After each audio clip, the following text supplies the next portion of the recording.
permanent tool. Yeah, it comes after multiple carjackings over the past few weeks and disruptive behavior, including a group of kids ransacking a movie theater at Gallery Place.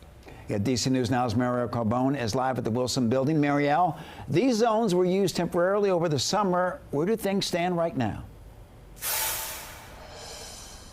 Well, Mark, the emergency over the summer has expired, so those extended juvenile curfew zones can't be used right now. Now, some council members, they want it to stay that way. They don't support issuing a new emergency or making this permanent, especially without community input, which is why they held a public hearing on the issue today. It worked. For ANC Commissioner Marquita Bryant, the extended juvenile curfew zones implemented over the summer were a success, putting a stop to teen takeovers like this one. We have toddlers who weren't going outside because we had teens in their space fighting. So she wants to see it made a permanent tool for MPD, coupled with more safe places for youth. I want a whole approach to this. Police Chief Pamela Smith testifying in front of the D.C. Council Thursday. We know that it works. The temporary legislation, active in July, August, and September, allowed the chief to declare extended juvenile curfew zones beginning at 8 p.m., where those 17 and under couldn't gather in large groups for a period of 4 days.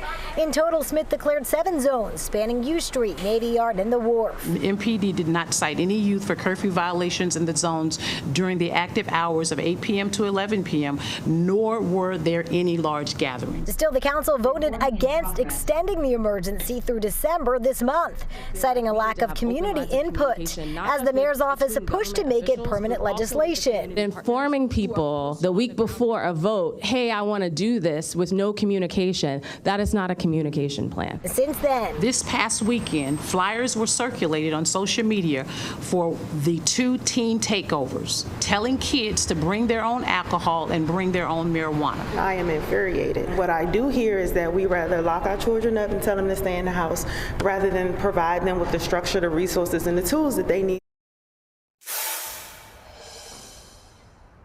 Now, according to Councilmember Brooke Pinto's office, there will be a vote on reinstating this emergency legislation coming up on November 4th.